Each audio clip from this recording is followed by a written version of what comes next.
Ladies and gentlemen, he is right around the corner. The mystery man that is carrying a coffin because he knows everyone will spend way too much on his banner and your wallets will need a proper burial. I'm talking of course about the first 5-star healer we will be able to summon in Honkai Star Rail, the imaginary abundance character Luocha. Some of you might be really hyped for him for one reason or another, while the rest of you might be undecided as to whether he is worth the pulls given the characters coming out in 1.2.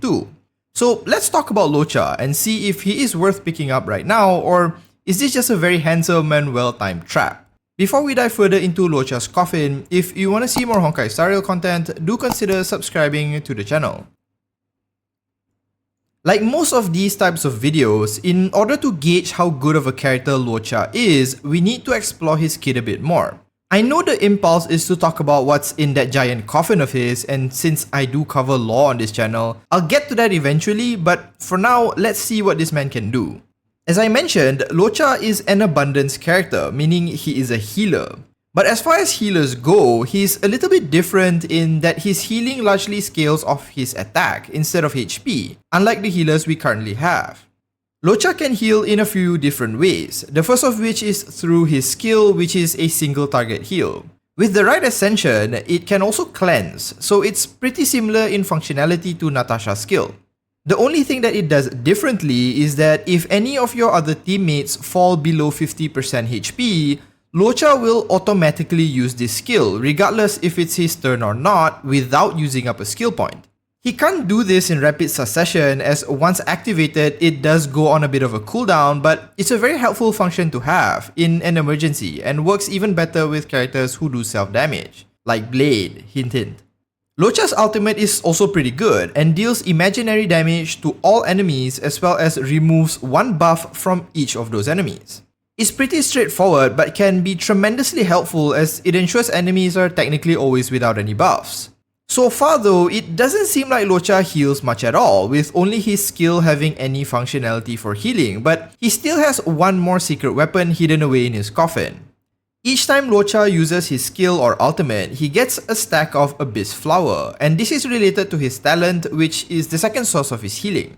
Essentially, when Luocha gets 2 stacks of these flowers, he will deploy a field that lasts 2 turns. And every time anyone on your team attacks an enemy within this field, they heal themselves as well as the rest of the team. The healing is higher for the person who carries out the attack, while everyone else gets healed by a smaller amount. But as long as someone on your team is attacking, everyone gets healed, which is a pretty strong thing. And that's basically his kit. You use his skill whenever you need it, it automatically heals your team when someone falls below 50%, and you ult to do some damage and remove some buffs. Use his skill and ult enough times and he will lay down a field that provides even more healing. So how good is he really? Well, in terms of positives, firstly, he is an imaginary element character. What makes this so valuable is that if you break using imaginary characters, enemies get a debuff that delay their turn, keeping your team safe and allowing them to dish out more damage in terms of more turns. Because he would most of the time be using his basic attack, and with his ult hitting all enemies, you are very likely to break at least one enemy this way. A smart heal is also quite useful as it's functionally a free heal that can trigger every so often, even if it's not your turn, and could save your team in a pinch. From what I've seen, and this is subject to change, his healing is also quite substantial, meaning that his scaling is pretty good. Finally, the fact his ult removes buffs is pretty understated. The only other person who can do this right now is Pela, but only on a single target. So against bosses who self-buff like those robots, Luocha's ult adds another layer of utility you don't get with the healers we currently have. Characters that can do multiple things within the same kit often have better longevity, so this is a positive for him overall. Now, Luocha isn't without problems. The first issue I have with him, at least on paper, is that he scales off attack. While this does mean that he can do a little bit more damage than your average healer, it also means that he will have lower HP and defense overall, making him a bit more squishy, which is not a good thing for a healer. Now you can build him to be tankier using the right relics, but that would mean omitting some attack and thus his overall healing output. The fact that he scales off attack is also a little bit misleading because It might give you the impression that he will do a lot more damage, but he is still functionally a healer. The other problem that I see with Luocha is the fact that he doesn't have an on-demand heal. What I mean by this is, if you compare him to Natasha or Bailu, both of those characters can heal at any time as long as they can ult. Luocha cannot functionally do this. His automatic heal only works on one target and only if they fall below 50%. His skill only functions if it's his turn, and again, it only heals one target. The only access to AoE healing he has is through the Abyss Flowers, which requires you to both use his heal and ultimate to trigger. So in an emergency, unless you already have his fill up, it might be a bit difficult to heal everyone back to full after a boss has done a huge AoE attack. In addition, the field functions only if you are attacking, so if half your team is immobilized for whatever reason and nobody can attack, then there's no healing.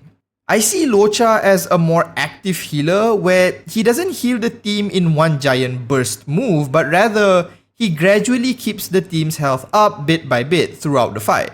This isn't a completely bad thing that ruins him or anything, but something you might need to be aware of and may make his playstyle involve a bit more planning. So, should you summon for him? Well, the thing is, I see a lot of pressure to pull for him, mostly coming from the fact that he is the only healer up for grabs at the moment. Every player has Natasha, but not everyone lucked out on a Japard or a Bailu. If we're talking about building only a single team, then I think Natasha is more than enough for now, as most players have gotten through the content only with Natasha. Luocha's value becomes far higher only if Natasha isn't working for you for whatever reason, or you need a second healer for a second team. A second team is only really needed right now for Memories of Chaos. So if you're looking to progress in that content and you don't have a Japard or Bailu, then Luocha will likely be a pretty good pickup. In every other circumstance, he doesn't really seem to be absolutely needed.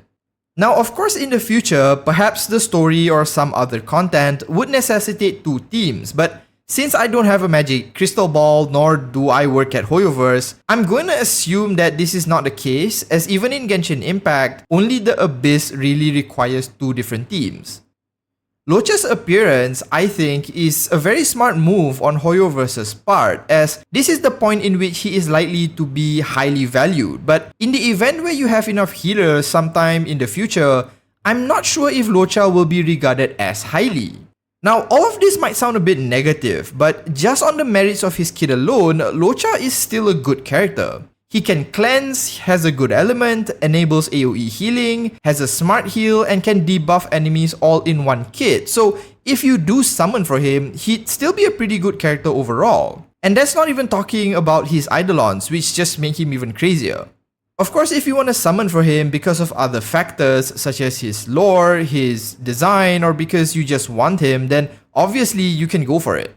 I'm just merely sharing my thoughts and some of the reservations I have about him, but that doesn't detract from the fact that Luocha is an overall good healer. That said, if you have Natasha and Bailu already, you might need to put a bit more thought into it, as I do wonder whether you absolutely need him. This will be one of those more subjective choices and would depend on your current team and needs, which kinda just tells me he's pretty balanced as a character. Let me know in the comments if you are planning to pull on him or if you're saving for Blade or Kafka. I personally might summon a bit on his banner and see if I get lucky, but if not, hopefully I can get some Qingque Eidolons along the way. That brings the video to an end, and if it's been helpful or if you found it entertaining, do consider liking and subscribing. I'll see you in the next one, and as usual, have a nice day.